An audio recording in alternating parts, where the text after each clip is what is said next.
വലിച്ചോ നീട്ടി വലിച്ചോ എന്തോ ചെയ്യും ടൈറ്റ് ചെയ്യ്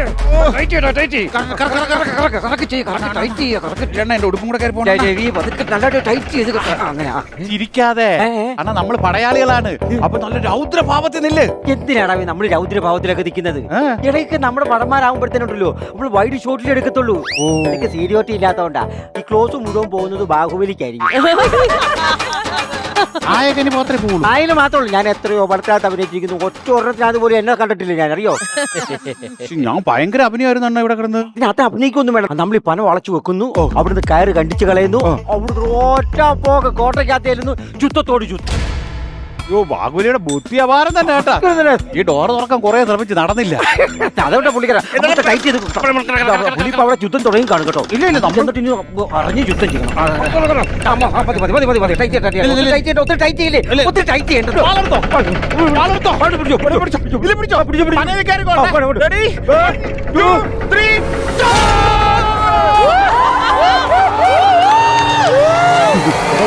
കാറ്റടിച്ച് കയറിപ്പോണ്ടല്ലോടാ. എന്നാ കുളിരാടാ ഇത്. ഹായ് നല്ല മേഘങ്ങള്. അയ്യോ എടാ നമുക്ക് എല്ലാ ദിവസവും രാവിലെ ഉണ്ടല്ലോ പന വളച്ചങ്ങ് ചാടിയേക്കാം. ചാടാ തല കൊണ്ട് പയ്യനെ തൊപ്പ് പിടിച്ചോളാം. എടാ ആ വാള് കാത്ത് വെക്ക്. എന്താണ് എടാ മേഘത്തെ കൊണ്ടങ്ങനെ മേഘം തീ പിടിച്ച കേസ് കളിക്കേണ്ടി വരുമോ? പിന്നെ അതെ നമ്മൾ ചെല്ലുന്നു, നമ്മൾ ചാടുന്നു, അവിടെ പിന്നെ ചുത്തത്തോട് ചുത്തവാ കേട്ടോ. അണ്ണാ ലാൻഡ് ചെയ്യാൻ സമയം. ഇപ്പൊ തന്നെ ലാൻഡ് അയ്യോ അമ്മ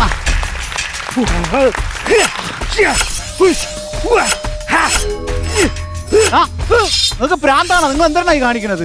ഇവിടെ പടയാളികളൊന്നും ഇല്ലല്ലേ? ആരുടെയാ പടം? രാജമൗലി സാറിന്റെ ആണോ? നമ്മൾ വെട്ടുന്ന ആക്ഷൻ കാണിച്ചാൽ മതി. ബാക്കി പടയാളികളൊക്കെ പുള്ളി ഗ്രാഫിക്സ് കയറ്റിക്കോളും. അതിനെ ഓടിച്ച് ഇതാരാ ഗ്രാഫിക്സ് ചെയ്യാൻ പോകുന്നത്? അത് രാജമൗലി സാറല്ലേ? അത് ഗ്രാഫിക്സ് ചെയ്ത് ഇങ്ങനെ വെച്ചോളൂ. പിന്നെ അല്ലാതെ അത് ഞാൻ എന്റെ കൈ തന്നെ ഇരുന്നോട്ടെ. ഇടയ്ക്ക് ഞോണ്ടി കൊടുക്കാൻ. അയ്യോ ഇതെവിടെയാടാ ഇത്? അണ്ണാ ഇത് കൊട്ടാരമൊന്നും അല്ല, ഇത് റാമൂജ് ഫിലിം സിറ്റി ആണ് നോക്കുന്നു. അല്ലല്ല ഇത് വലിയ മരുഭൂമിയാണെന്ന് എനിക്ക് തോന്നുന്നു കേട്ടോ. അണ്ണാ അവിടെ മരുഭൂമിയൊക്കെ ഉണ്ടെണ്ണ കിടിലൻ 2000 ഏക്കർ കിടക്കുന്ന സ്റ്റുഡിയോ ആണത്. ഒറ്റ വെട്ടിയാൻ ഞാൻ അന്നേരപ്പോഴേ പറഞ്ഞല്ല അത്ര ടൈറ്റ് ചെയ്യേണ്ടത്. ആ ടൈറ്റ് ചെയ്തിട്ട് ഊക്ക് കൂടി പോയിട്ടല്ലടാ കൊട്ടാരം കവിച്ച് നമ്മളിപ്പോ ഈ മരുഭൂമി വന്ന് വീണിരിക്കുന്നത്. മരുഭൂമിയാണോ? പിന്നെ മരുഭൂമി എടാ എനിക്ക് തോന്നുന്നത് ദുബായിലുള്ള മരുഭൂമിയിൽ അങ്ങാട്ടാ വന്ന് വെട്ടിരിക്കുന്നത്. ദുബായ് ആണെന്ന് നിങ്ങൾക്ക് എങ്ങനെ മനസ്സിലായി? ചെവിയൊന്ന് പിടിച്ചു നോക്കി. മ്യൂസിക് കേൾക്കുന്നുണ്ടോ? മറ്റേ മ്യൂസിക് അതാ പറഞ്ഞു. ദുബായിൽ എവിടെ ചെന്നെന്ന് പറഞ്ഞാൽ ഈ മ്യൂസിക് ഒക്കെ അറിയോ? ഇവിടുത്തെ ദുബായിലെ ട്രേഡ് മ്യൂസിക് ആണ് ആ സാധനം. അവിടെ ദുബായ് ആണല്ലോ. അത് കുഴപ്പമൊന്നുമില്ല. ഏതായാലും ഇവിടെ വന്ന് പെട്ടില്ലേ, തിരിച്ച് നമുക്ക് വിമാനത്തെ കയറി അങ്ങോട്ട് അങ്ങ് പോയാലോ? വിമാനത്തിൽ കയറി ഉണ്ടാക്കാൻ പാസ്പോർട്ട് വേണം. പാസ്പോർട്ട് എനിക്കുണ്ടല്ലോ. നിങ്ങൾക്കുണ്ടാ? എനിക്കുണ്ട്. എന്നിട്ട് എവിടെ വീട്ടിൽ വെച്ചിരിക്കുന്നത്? വച്ച് കയറ്റി തരും ഞാൻ. കാരണം വിമാനത്തിൽ കയറുമ്പോ പാസ്പോർട്ട് കാണിക്കണ്ടേ? എടാ നമ്മൾ ഏതായാലും ഇവിടുന്ന് വിമാനത്തിൽ കയറി നമ്മുടെ വീടിന്റെ വാതിൽ ചെന്ന് ഇറങ്ങത്തില്ലേ? ഇറങ്ങുമ്പോ ആ പാസ്പോർട്ട് എടുത്ത് പൈലറ്റിനെ കാണിച്ചാ പോരെ? നമ്മൾ യൂബർ ഓടിച്ച് വീട്ടിൽ പോകണല്ല, വീട്ടിൽ ചെന്നിട്ട് പൈസ വാങ്ങിച്ചു കൊടുക്കാൻ. പേടിക്കണ്ട, നമുക്ക് വീട്ടിൽ ചെന്നാ പോരെ. എന്റെ അളിയിൽ ഇവിടെ ജോലി ചെയ്യുന്നുണ്ട്. പുള്ളിക്കാരനെ വിളിച്ചു കഴിഞ്ഞാൽ നമുക്ക് നിസാരമായിട്ട് നാട്ടിൽ ചെല്ലാവല്ലോ. പുള്ളിയുടെ ഫോൺ നമ്പർ ഉണ്ടോ? പിന്നെ എന്റെ മൊബൈലുണ്ട്. മൊബൈൽ എവിടെ? വീട്ടിൽ വെച്ചിരിക്കുന്നു. ഇത് പ്ലാസ്റ്റിക് ആയത് നിങ്ങളെ ഭാഗ്യം ആണല്ലേ? എടാ നീ ഒന്ന് സമാധാനപ്പെടേ. എനിക്കാണെങ്കിൽ തൊണ്ട വരണ്ടിട്ട് പോയി. സ്വല്പം വെള്ളം കിട്ടാൻ വല്ല വഴിയുണ്ടോ? ഈ മരുഭൂമിയിൽ ഞാൻ ഇനി വെള്ളത്തിന് എവിടെ ചെന്ന് തപ്പായി? എനിക്കൊന്നും പറയേണ്ട കാര്യമൊന്നുമില്ല. വെള്ളം എനിക്ക് തന്നെ പറ്റത്തുള്ളൂ. പേടിക്കണ്ട. നമ്മള് ദുബായിലാണെങ്കിലും വന്നെങ്കിലേ നമ്മള് ദുബായിൽ റെയിൽവേ സ്റ്റേഷൻ അടുത്തെങ്ങാണ്ടാ വന്നിരിക്കുന്നത്. അതെങ്ങനെ മനസ്സിലായേ? വെള്ളം എന്ന് പറഞ്ഞോണ്ട് ആരോട് വരുന്നുണ്ട് കേട്ടാ. ഇനി ഇതിന്റെ പുറകെ ഇഡ്ലി വട എന്ന് പറഞ്ഞോണ്ട് പുറകെ ആൾക്കാർ ഇങ്ങനെ വന്നുകൊണ്ടിരിക്കും. അണ്ണാ റെയിൽവേ സ്റ്റേഷൻ അല്ലണ്ണ. പിന്നെ അതുകൊണ്ടാണ് ഒരാള് പറഞ്ഞു.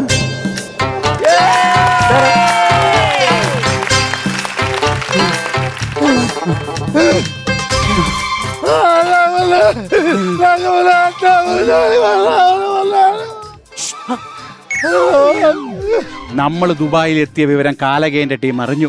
അവന്റെ ഏതോ പടയാളികളാണ്.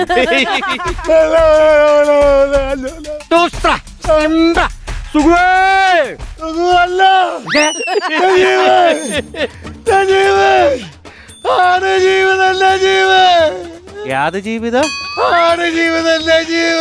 ഒരൊറ്റ അറയിലിറങ്ങി എന്നാണ്ടല്ല ഈ ആട് ജീവിതം 100 ദിവസം ഓടുകയും ചെയ്ത് അവന്റെ ഓസ്കാർ അവാർഡിന് വരെ അത് പോയി. ഇപ്പോഴും ഇയാൾ നജീബ് നടക്കുകയാണ്.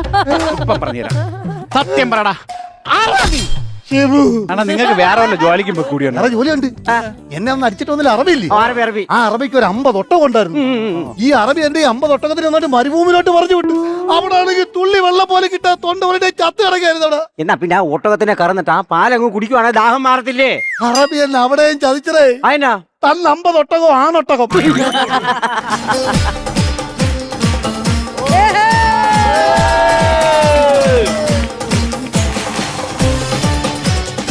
അയ്യോ മനുഷ്യന്മാര് എത്ര ദിവസം കൂടിയിട്ട് ഞാൻ മനുഷ്യന്മാരെ കാണണെന്നറിയോ?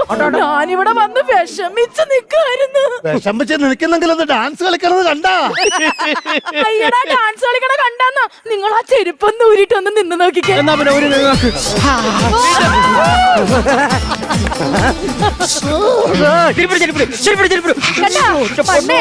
ഒരു തിളച്ച് നിക്കണേണ്, അതുകൊണ്ടാണ് പൊള്ളിയത്. അല്ല ഞാൻ കാര്യം ചോദിച്ചോട്ടെ, ആരാ? ഞാനാ, ഞാൻ ദേവസേന.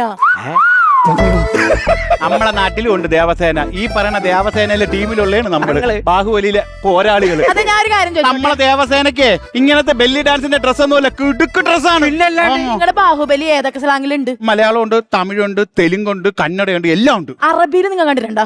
അറബിയിലെ ദേവസേനയുടെ കോസ്റ്റ്യൂം ഇതാണ്, ബെല്ലി ഡാൻസിന്റെ. അറബിയിൽ എന്താ പറയണെന്നറിയോ? അൽ ബാഹുബലി, അതിലെ അൽ ദേവസേനയാണ് ഞാൻ. അതൊരു വെറൈറ്റി എന്താണെന്നറിയാവോ? നിങ്ങളുടെ ബാഹുബലിക്കകത്തെ കട്ടപ്പയില്ലേ? ഞങ്ങളുടെ അറബിയില് കട്ടപ്പില്ല. കട്ടപ്പയുടെ തല മൊട്ടത്തലയല്ലേ? ഈ ചുട്ട വെയിലത്ത് നിന്നാൽ പൊള്ളി പോവൂലേ? കട്ടപ്പന അങ്ങോട്ട് കട്ടിയത്. അല്ല ഞാൻ ഒരു കാര്യം ചോദിച്ചോട്ടെ, എന്താണ്? നിങ്ങളെ ഈ അൽ ബാഹുബലി അല്ലേ, അൽ ബാഹുബലിക്കകത്ത് ഈ മറ്റേ പന വളച്ചുള്ള ചാട്ടം ഉണ്ടോ? അശു, പന എല്ലായിടത്തും ഉണ്ടല്ലോ, അതുകൊണ്ട് അതിനൊരു മാറ്റവും ഇല്ല. എന്നാ നമ്മളൊരു സത്യം പറയാം, ഞങ്ങൾ അവിടെ മാന്യമായിട്ട് യുദ്ധം ചെയ്തുകൊണ്ട് നിൽക്കുകയായിരുന്നു. അപ്പൊ ഈ പുള്ളി പറഞ്ഞായിരുന്നു ഈ പന വളച്ച് അടിച്ചകത്ത് കയറണമെന്ന്. ഈ വലിച്ച് അടിച്ചപ്പം അല്പം ഊക്ക് കൂടി പോയി, ഇവിടെ കവിഞ്ഞ് നേരെ ഇഞ്ഞു പോകും. എന്ത് ചെയ്യും? ഇനി എങ്ങനെയെങ്കിലും തിരിച്ച് നാട്ടിലെത്താൻ എന്തെങ്കിലും ഒരു ഐഡിയ? പാസ്പോർട്ടും വിസയൊക്കെ ഉണ്ടോ? പാസ്പോർട്ടും വിസ ഉണ്ടെങ്കിൽ വന്ന് ചോദിക്കൂ. നിങ്ങളപ്പോ പന വളച്ചല്ലേ ഇങ്ങോട്ട് വന്നത്?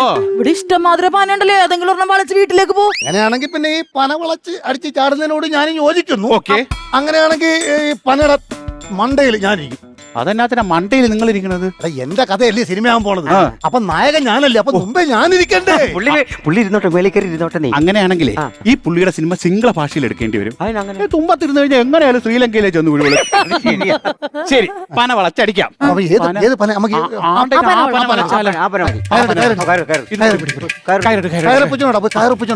സംഭവമൊക്കെയാണ് കേട്ടാ. നമുക്കൊന്ന് വലിച്ച് സെറ്റായി കഴിഞ്ഞാൽ പന വിടും കേട്ടാ. ഈ പനയുടെ തലപ്പത്ത് ഞാനാണ്. ഇത് വളച്ച് താഴെ വരട്ടെ. നിസ്സാരം, ഞാൻ വളച്ചപ്പെടുന്നത്.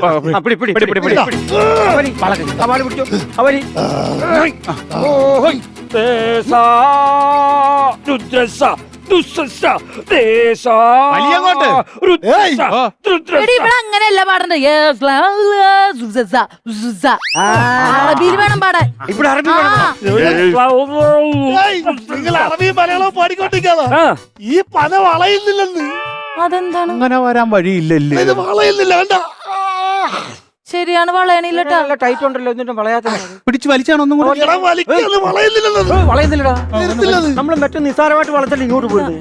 ഇതിനാണ് വളയാത്തത്. വളയുന്നില്ല സംഭവം. വളയുന്നില്ലല്ലോ.